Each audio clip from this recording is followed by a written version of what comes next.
I found my successes in business are really number one to be persistent. And I don't mean aggressive because I know the word aggressive means something else today, but being persistent, which means just follow up, follow through. Don't give up so easily. If the person doesn't answer the phone, don't just say, "Hey, didn't answer the phone," and be done and never make the call again. That's one thing. Two, to follow your dreams and write down your goals. That is Hmm. something that everyone should do, whatever business they're going to get into, because most people may go work at McDonald's or a plant or a business, being a CPA. That's great, but you do want to have some guidance or post of where to go. And if you write it down and go, "Hey, I'd like to own a business and I want to be the number one horse trainer," write it down and then write down the steps you got to do to it. And the other thing is whether you're going in sales or owning a business or working from someone else, you want to always be improving yourself too. There are sections in bookstores, if there's still a bookstore around your neighborhood, that are like motivational, which will help you to teach you these things.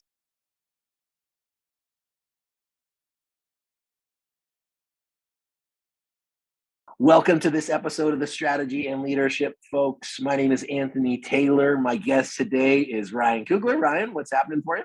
Thank you. Thanks for having me. I appreciate it. It's a good day Uh, here. I'm based in Southern California. It's sunny out. Fantastic. It's nice. It's nice when, I don't know what it is. Life could be crappy, but if the sun is out, it makes it that much more bearable. And Southern California is probably a pretty good place for that. So, Yeah, the weather's a little nice, but you get your vitamin D from the sun, so that's good. That'll help with sicknesses. well, exactly. Well, we won't go there. No, no, no, But no. We're not going to go down that path. Let's just turn on any TV channel. It's all over. absolutely. And I am curious as to what keeps you busy. So you're the president of multiple companies, Ideal Content, the Plan B, and probably at least one or two others. So tell our listeners a little bit about who you are, what keeps you busy, and what keeps you engaged in the day to day. Well, thank you. First, where are you located right now? Thank Okay, good. Good for you. Welcome. Okay, so my name is Ryan, and I appreciate the intro. That was very nice. Thank you. I'm here in Los Angeles, California, LA, California, and basically I've been here for about 20 years, and I run three different companies at the same time, and I call it a layered company, which really means that the employees we have do work for all three companies. So if you're marketing, you're not just marketing for one company, you're doing the marketing for three different companies. If your operations, the same thing. Finance, the same thing. I feel that kind of changes the playing field for anyone who wants to work for us, because it's like you're not doing the same job of just stamping a widget on a conveyor belt. You actually have some variety and some diversity in what you're doing. And every day you could be doing something totally different in a totally different industry, because I own three different companies in three different industries. One is called the Plan B, which is in the wholesale retail trade. So we're buying and selling widgets, products, and selling it to retail stores. The other one is a marketing business. So we're working with clients who need high-end marketing, like we do these specialized brochures that play a video when you open it. It's called a video brochure. And then we have an event company.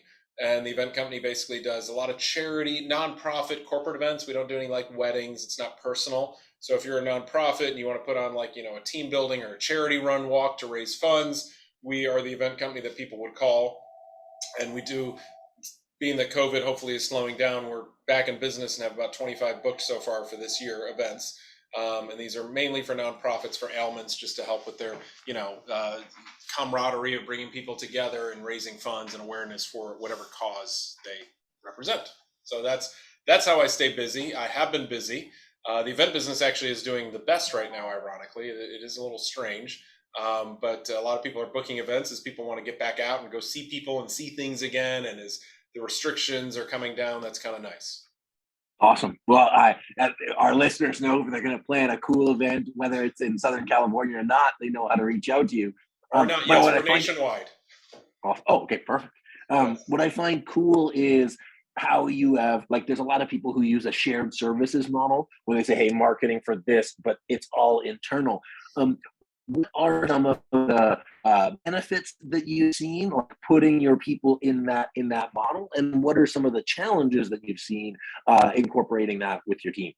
So the benefits are, someone I think is happy and excited to come to work because they're doing something different. Work can become very mundane in today's times. You can hear me okay, by the way, right? Okay, good. Just want to make sure because I heard a little gap there. But I see the benefit is that. So when you hire an employee, you're not just working at one company, you're doing all three. And actually, when I do interviews and bring in new people and I do the listing that they're going to work for this company, and then they do their research, which by the way, I love if someone's looking for a job and researches who they're going to, go interview with, and they come and say, hey, so you own these other two companies. I go, yeah, guess what? You're going to do that too. And they're like, oh my God, that's so great. I always wanted to help out on an event. So that's good. The downside of it is, it's going to sound funny to your listeners and to you, is if you're dealing with a guy named John at Target stores and the other company is dealing with Target stores under a different angle, we go, wait, who are we doing business with, and which part of the company is doing this? So that's what I find actually funny, because we have done business with the three companies have done business with the same company. So sometimes we have to just kind of sort that out and figure it out of, wait, what are we talking about? We need to step back for a minute. Or, if I get a phone call and it's a guy named John and he just calls and says, hey, it's John, let's talk about this. And I'm like, okay, what are we talking about again? Help me out here. Yeah, so you have to spend that additional time sort of contextualizing both the internal work and then the supplier relationships, and I'm sure various things is a bit of time spending that. But on the flip side, I hear that your employees don't get bored, which is key. And then you, as a business owner, you don't have to grow too big from a headcount piece, because you just kind of keep a lean, for lack of a better word, headcount on all of the various businesses. You are correct, and that's correct. I mean, the only downside is when the guy calls and says, "Hey, it's John," and I got to say, "What's this about?" He gets mad. He goes, "How come you don't know me?" It's like, John, I know John. I have 10 Johns in my address book. I apologize. So that part kind of makes me look bad if I have to question who it is. Like if you called and said, "Hey, it's Anthony," I go, "Okay, is it Anthony from XYZ company or Anthony from this?" I got to Anthony who sometimes. So, as a president of all of these companies, how do you keep yourself organized? Because we've got a lot of clients that they run multiple businesses. They're involved in different ventures. They wear different hats, whether that's like being a board member or what have you. What are some of the like two or three really things that keep you focused, keeps you aligned, and help you progressing in the work that you do? Well, what keeps me aligned is you want to write your goals and you want to write your to-do list, your targets. That is really key, and I recommend that to anyone. And any motivational speaker will say that is you really want to, before you go home or in the morning, write down what you're going to try to achieve that day. What is your goal? Like if you're a salesman or a business owner, you're going to say, "Hey, I want to get this sale, I want to get this deal," or whatever, and that would be a goal. If you're just XYZ worker and your job is just to go to work and stamp this or do that, then just write down what you have to do if there's any other tasks, because it's going to make you look good for your boss and he's going to want to promote you or whatever. So that's one way that I stay organized is I have a to-do list, I have a goal list, I have targets that I have to achieve. Two, I mean, basically, I have my CRM software open, which is really an address book, as we all know, and email, and that's what I'm really doing. And I do keep meetings very limited. So anyone I talk to or on a Zoom call or whatever, I even had this 2 days ago. Someone said, "Hey, let's have a 2-hour Zoom," and I said, "Nope, 1 hour max." So it's just because I also lose attention on it, and I guess because I'm able to juggle a lot of balls, just like in the event business, you're able to do a lot dealing with thousands of people coming to you with different problems. I guess it's just it's a talent of mine. I can't play basketball like LeBron James, but I can put on an event and deal with everybody's problem. I got that. So, as a business owner, and it's just like more of a human being, when we chatted in the kind of intro, you say, I just like want to be able to give back to other people and share how I got here and things that'll make their life better. For you, as you went along this journey, how did you get involved with all of these businesses? Did you just say like, here's a cool thing I could do, and you ran with it, and then like repeated that a bunch of times, and that's how you got to here? Because obviously you've had like a lot of success and you do some cool things. So what drives you personally?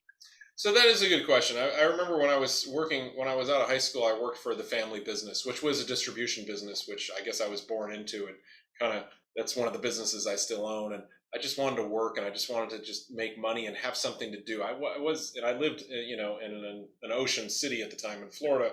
I didn't really care about going to the beach or anything like that, and hanging out or surfing or whatever. I just wanted to work. That's just how I was raised, and that's how I was born, and that's how my mind thought.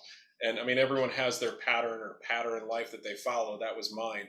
And so I got into the family business, which is a wholesale business, and did it and pivoted and changed it and kind of moved it around a little bit, and now created my own wholesale business, not with the family anymore. Totally fine. And then I basically at the same time was doing a hobby on the side of events. So I would go help out events on the weekend with a nonprofit organization. I was the executive director, and it just started getting out. Like people wanted to hire me to do their event, and when 2008 happened, I didn't like that my pay was going to get cut in the wholesale business. So I said, hey, why don't I just start doing events too and make money? And it's a weekend gig. So I did that. So that there was my second business that I started, I guess you can say, and it's really a weekend gig. So I don't play golf on the weekend. I go help out events, and the events I do are usually early in the morning because it's like a 5K run, charity run walk. So I'm back at my house at 10 a.m., which is great. So I'm there to play with the kids. And then I did create a third business, a marketing business, which makes these high-end brochures for customers. And I just decided to do that at the same time. And I just felt, if you have three businesses, or if you have a business and two side hustles, which I know a lot of people do now. Everybody has some type of side hustle that they're doing, whether they're selling a product on Amazon or, a consultant here or something.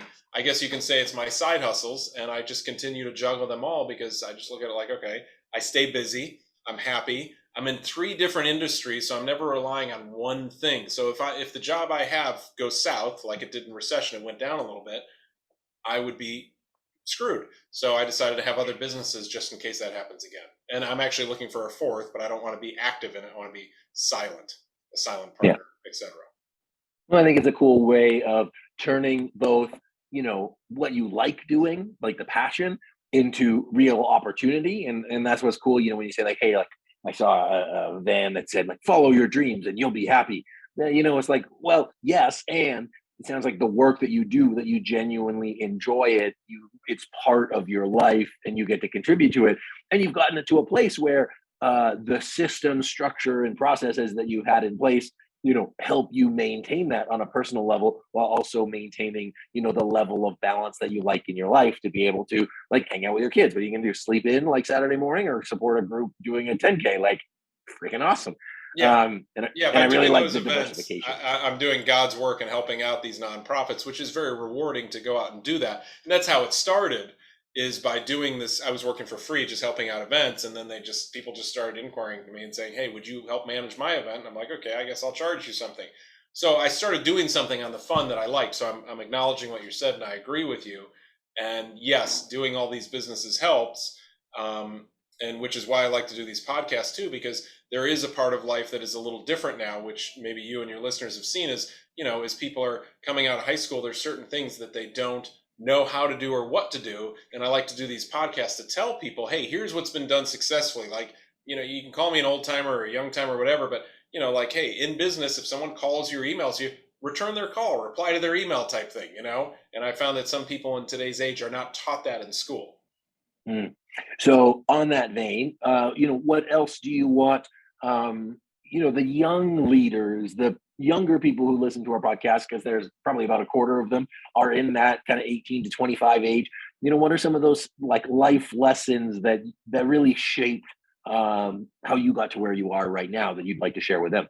That's a good question. For the 75% that are not these younger listeners, I'm sure they're probably going, "Good, what's he gonna say?" So you never know. But I found my successes in business are really number one to be persistent, and I don't mean aggressive because I know the word aggressive means something else today. But being persistent, which means just follow up, follow through. Don't give up so easily. If the person doesn't answer the phone, don't just say, "Hey, didn't answer the phone," and be done, and never make the call again. That's one thing. Two, to follow your dreams and write down your goals. That is something that everyone should do, whatever business they're going to get into, because most people may go work at McDonald's or a plant or a business, being a CPA. That's great, but you do want to have some guidance or post of where to go. And if you write it down and go, hey, I'd like to own a business and I want to be the number one horse trainer, write it down and then write down the steps you got to do to it. And the other thing is, whether you're going in sales or owning a business or working from someone else, you want to always be improving yourself too. There are sections in bookstores, if there's still a bookstore around your neighborhood, that are like motivational, which will help you to teach you these things. And anyone who's listening to this podcast is reaching for help, meaning they're listening to you, they're getting advice, which is great. So well done to you, the listener, and well done to you hosting this. So, but those are some good starts, but really just, simple common sense things and be logical and just, see what other business people have done and just, that might try it. It might work for you. Yeah, I hear an undertone of intentionality to everything that you talk about. That while it might occur as happenstance, that everything that you did was with intention, and you intentionally built, the life that you have. It was by design, and then you keep working towards it, which is both the personal satisfying thing, but also professionally leading you to continued and greater success. I do agree, and I like that you brought up the word intention. That is actually one of my favorite words because someone once asked me, like when I was lower down the rank and I was a salesperson, the other salesman would come to me and go, "Your sales are so high. How come? What is it? What is the one thing you do? That one thing, like they said in the movie City Slickers." And I'm like, "It's intention. I decide that I'm going to do it. I really, I say, okay, here's my goal. I'm going to go close that sale with Target stores tomorrow, and it's going to be $1 million sale or invoice. And then I just decide, and then I go after it." So yes, a lot of people, you need to have intention, and sometimes intention is hard to find, and it's hard to get to that point where you can decide. But technically, people have intention every day. They don't know it. They're hungry. They want to go eat. They have the intention to go to the grocery store or the restaurant to get food. So they are doing it unbeknownst to them. They have to drop their XYZ off at the airport and there's traffic and it's gridlock. Well, they have intention to get to the airport, to drop the person off or to get to the plane. So it is there. They just need to apply it to business. So if you have a blue collar, listener working and he wants to get a raise or whatever, well, he just needs to decide, state what you want to do, decide that you're going to do it. That's the key, decide, which is part of intention, and then go after it. So do the extra mile, go the extra work, check in early, leave late, ask to take on other tasks. And it might not come right away. I have to admit, everything I've picked and anyone who writes a goal, it doesn't happen tomorrow and it might not happen in a year. It might not happen in 5 years, but you just have to keep going after it and not give up. Yeah. And I think that the big thing out of that is there's the wishing, there's Yes. the goal setting, and then there's the action that falls behind it. And I find, as a serial entrepreneur myself, is that yes, I'm very lucky, fortunate, but I put myself in a position to be ready for those opportunities. And like you said, you don't know when it's going to happen, but it's going to come. But if they, life rewards hard work, I believe, and I'm super biased. But there's people who are unlucky, and that's a whole other story. But I think that putting yourself in a position and an advantage to be able to take advantage of those things is great. And yeah, which applies in life and business and all of the things, notwithstanding general life challenges. I totally agree, and you're correct. And you and I are on the same page, and we could probably go and have a coffee or a beer and talk about this for hours. And it does really, one thing I've noticed is, okay, if you have the intention to do this or you're going after this one goal, you might not get that goal, but you know what? Another opportunity might present itself from a different direction that's just as good or similar. So if you want to be the best horse trainer and you're working towards it and you're working towards it, but then all of a sudden SeaWorld calls and says, actually, we want you to handle, the dolphins. There you go. You kind of along the same line. It's just different. Yeah, So, absolutely. It's just putting yourself in a place to do that. And I think going back to, especially in this career change. So the great resignation, which we talk a lot about people loving their job or hating their jobs.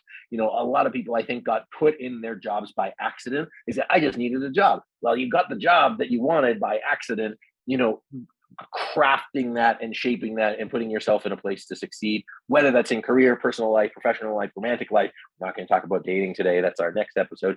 And doing all that. But I believe that there's a lot of opportunity for anybody, especially in this kind of internet world where, you can become either TikTok famous or create a drop shipping business like pretty fast. The barriers to entry are so low. And so, it's a great time. So no, that's true. right. All three businesses I have was accidental. I actually did not intend on getting in each one. It just happenstance happened to happen. In the first business, I got into the family business, which is the wholesale business.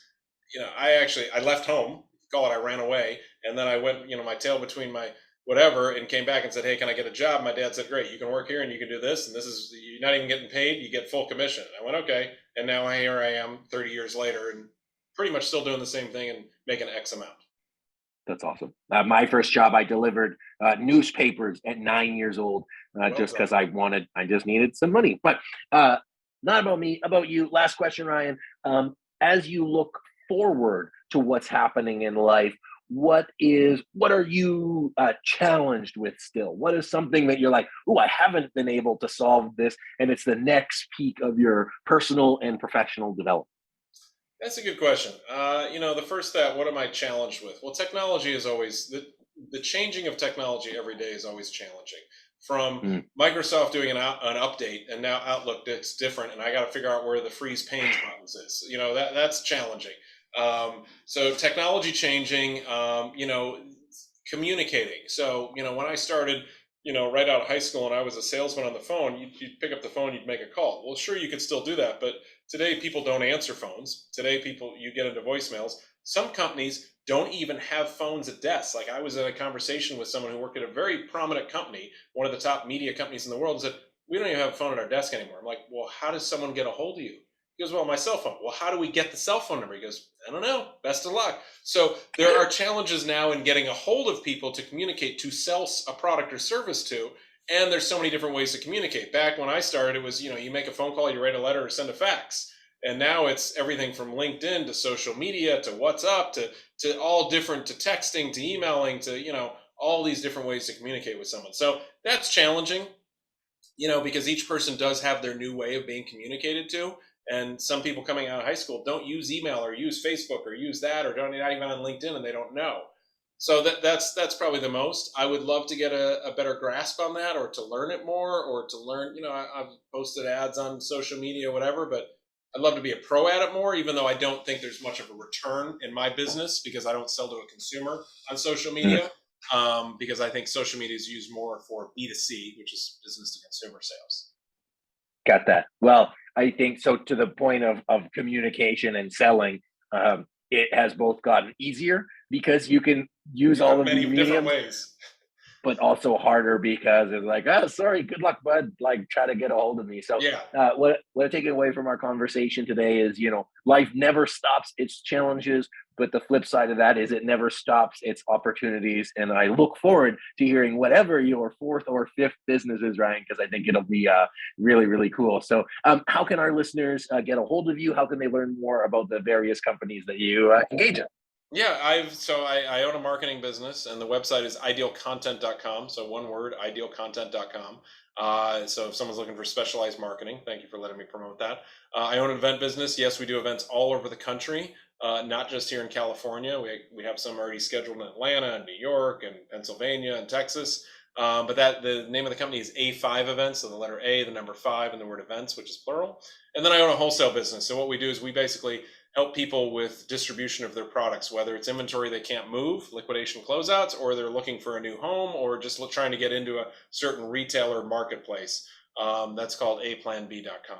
So those, or just go to ryankugler.com if you see the name spelling on that thing. It's just .com after that, and we're good to go.